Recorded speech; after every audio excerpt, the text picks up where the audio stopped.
Halo, berjumpa kembali dengan saya Daniel Sugiarto di dalam Bible Study, dan kita akan melanjutkan pembahasan kita dari minggu lalu dari surat 1 Petrus. Kali ini kita masuk di ayat yang kedua sampai di ayat yang ke-9. Tapi sebelum kita masuk ke dalam pembahasannya, saya akan bacakan buat kita semuanya mulai dari ayat yang pertama sampai ayat yang ke-9.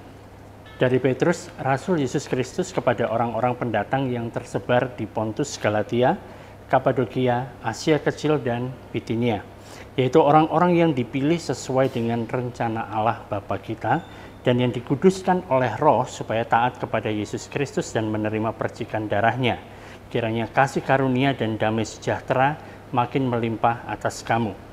Terpujilah Allah dan Bapa Tuhan kita Yesus Kristus, yang karena rahmat-Nya yang besar telah melahirkan kita kembali oleh kebangkitan Yesus Kristus dari antara orang mati kepada suatu hidup yang penuh pengharapan, untuk menerima suatu bagian yang tidak dapat binasa, yang tidak dapat cemar, dan yang tidak dapat layu, yang tersimpan di sorga bagi kamu, yaitu kamu yang dipelihara dalam kekuatan Allah karena imanmu, sementara kamu menantikan keselamatan yang telah tersedia untuk dinyatakan pada zaman akhir. Bergembiralah akan hal itu, sekalipun sekarang ini kamu seketika harus berduka cita oleh berbagai-bagai pencobaan.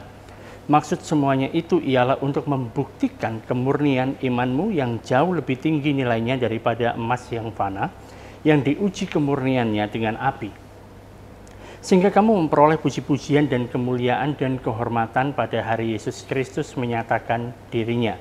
Sekalipun kamu belum pernah melihat Dia, namun kamu mengasihinya. Kamu percaya kepada Dia, sekalipun kamu sekarang tidak melihatnya. Kamu bergembira karena sukacita yang mulia dan yang tidak terkatakan, karena kamu telah mencapai tujuan imanmu, yaitu keselamatan jiwamu. Nah teman-teman, kita melakukan Bible Study ini setiap hari Kamis jam 7:30 malam waktu Indonesia Barat. Biasanya kita menggunakan platform namanya Google Meet. Jadi buat teman-teman yang mengikuti acara ini saat ini dan yang belum subscribe, belum follow, silahkan subscribe dan follow. Dan juga bisa direct message ke saya untuk mendapatkan link Bible Study setiap hari Kamis jam 7:30 malam. Oke, kita langsung masuk dalam pembahasannya. Kita sudah melihat tentang latar belakang dari penulisan surat 1 Petrus ini. Bagaimana di tengah-tengah akan adanya penganiayaan, dan memang sudah terjadi penganiayaan, Rasul Petrus mau menguatkan semua orang percaya pada saat itu bahwa kita tetap memiliki yang namanya pengharapan. Dan pengharapan kita merupakan pengharapan yang pasti, sebab kita memiliki Tuhan Yesus yang benar-benar setia dan yang memberikan kekuatan kepada kita. Nah, di sini kita sudah melihat di ayat yang pertama bahwa dari Petrus, Rasul Yesus Kristus, kepada orang pendatang tersebar di Pontus, Galatia, Kapadokia, Asia Kecil, dan Bitinia. Nah, mereka ini, ayat yang kedua mengatakan, yaitu orang-orang yang dipilih sesuai dengan rencana Allah Bapa kita dan yang dikuduskan oleh Roh supaya taat kepada Yesus Kristus dan menerima percikan darahnya. Kiranya kasih karunia dan damai sejahtera makin melimpah atas kamu. Nah, kalau kita melihat dari apa yang sudah kita pelajari selama ini dan kita melihat apa yang digarisbawahi di sini, kita temukan bahwa seperti ini, saudara.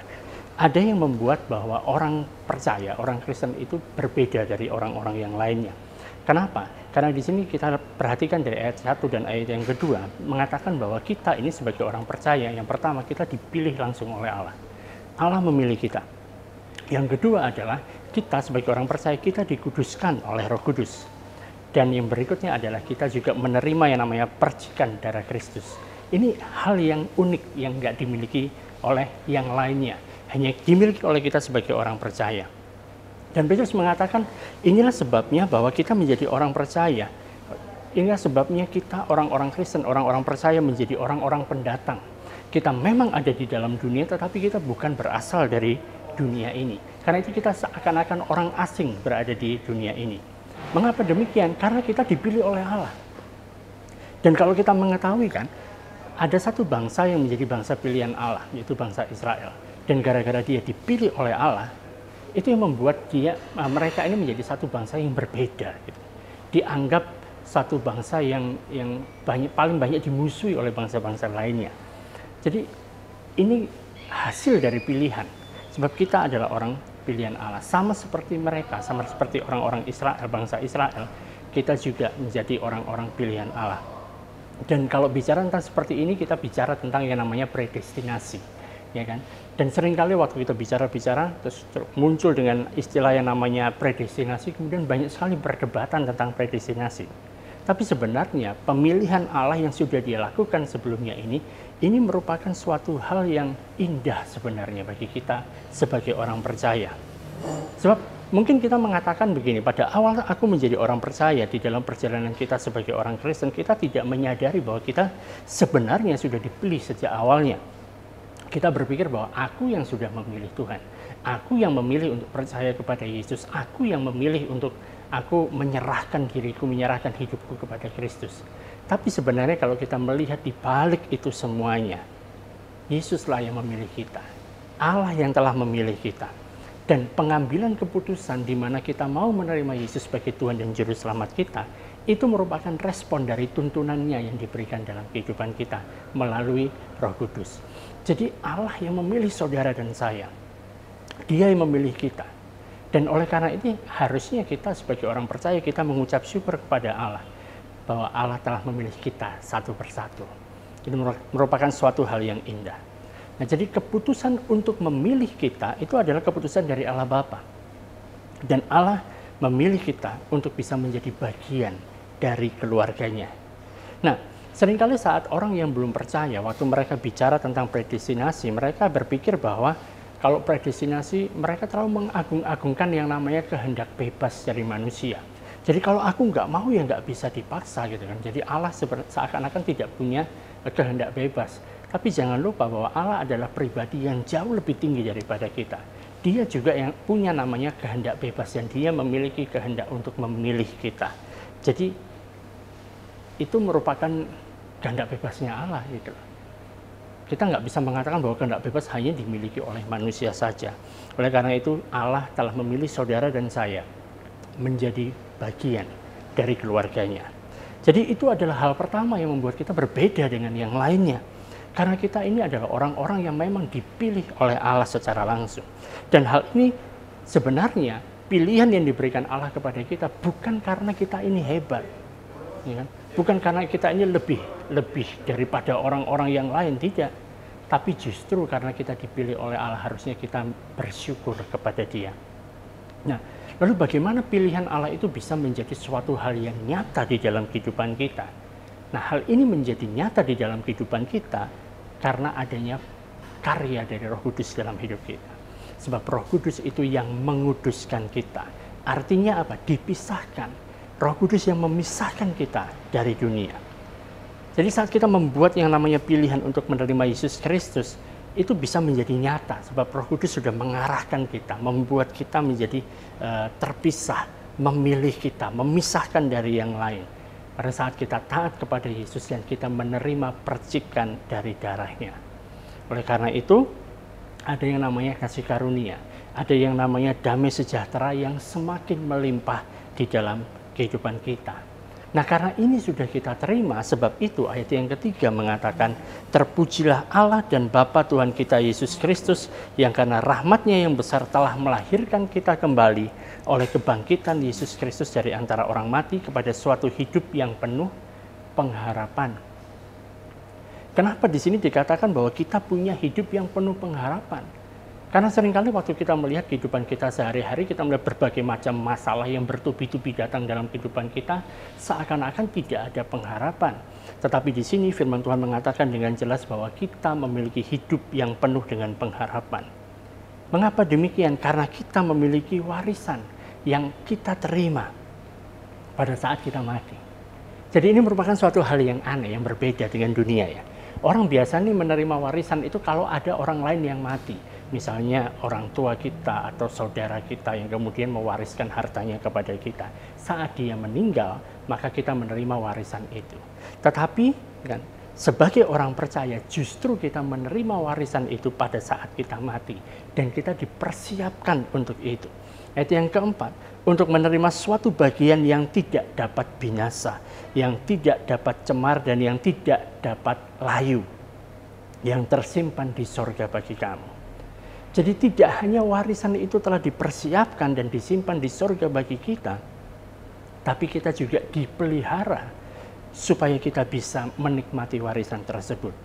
Ayat yang kelima mengatakan yaitu kamu yang dipelihara dalam kekuatan Allah karena imanmu sementara kamu menantikan keselamatan yang telah tersedia untuk dinyatakan pada zaman akhir.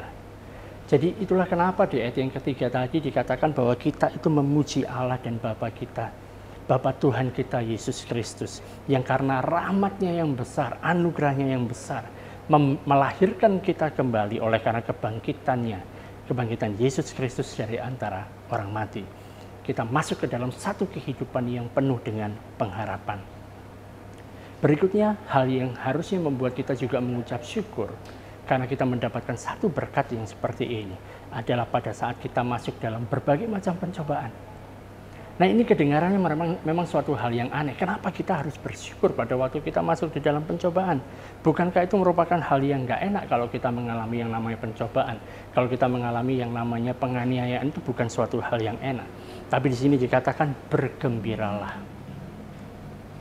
Bergembiralah akan hal itu. Sekalipun sekarang ini kamu seketika harus berduka cita oleh berbagai-bagai pencobaan. Kenapa seperti ini? Kenapa perlu kita bergembira sekalipun saat ini kita mengalami yang namanya duka cita karena berbagai macam pencobaan? Di ayat yang ketujuh diberikan jawabannya. Maksud semuanya itu ialah untuk membuktikan kemurnian imanmu yang jauh lebih tinggi nilainya daripada emas yang fana, yang diuji kemurniannya dengan api, sehingga kamu memperoleh puji-pujian dan kemuliaan dan kehormatan pada hari Yesus Kristus menyatakan dirinya. Jadi memang kalau kita bicara tentang menjalani kehidupan kita sebagai orang percaya, sebagai orang Kristen, itu bukan suatu hal yang mudah. Ada tantangan, ada rintangan, ada pencobaan, ada penganiayaan di dalam kehidupan kita.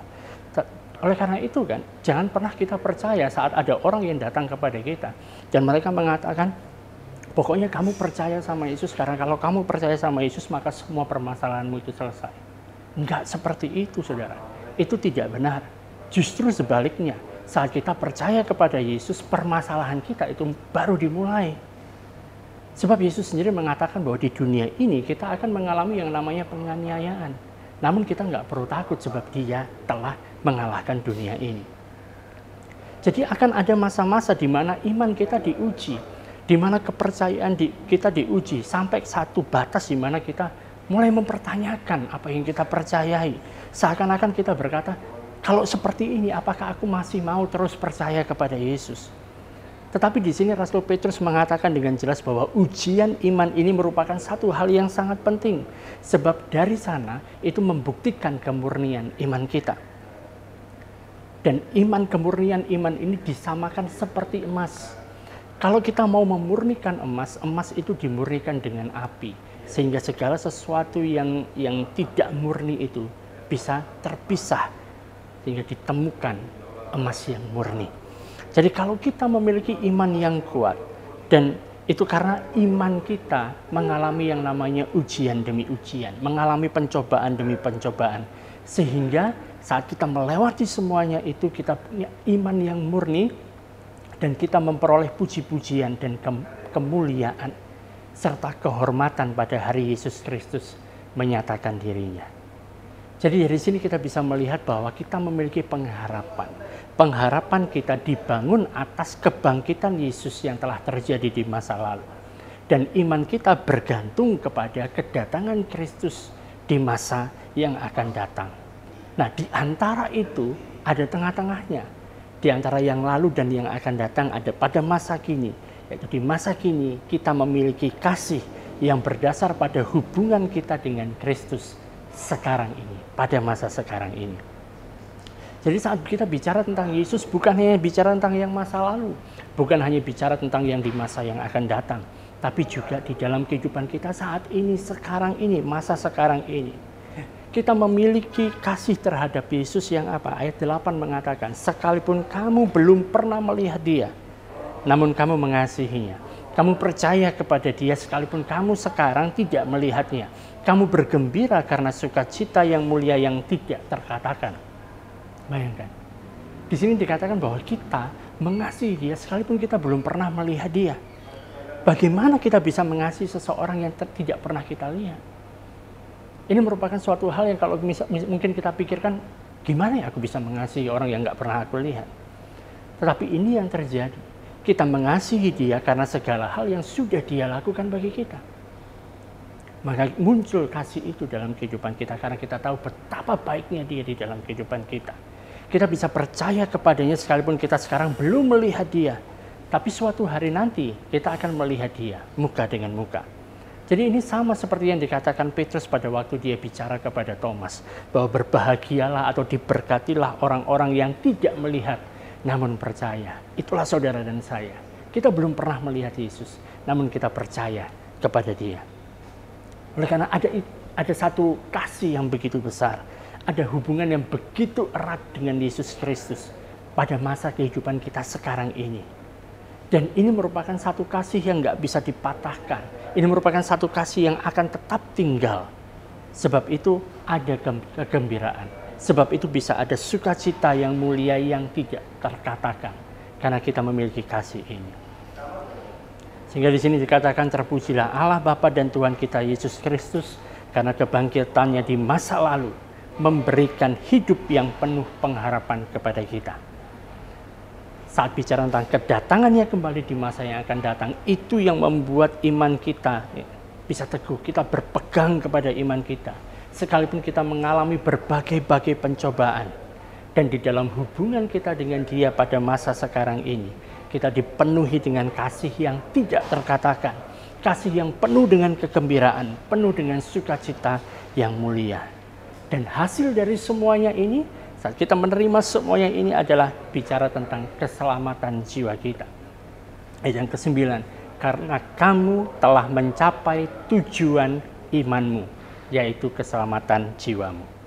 Nah, kalau kita bicara tentang keselamatan, apa sih itu keselamatan gitu loh?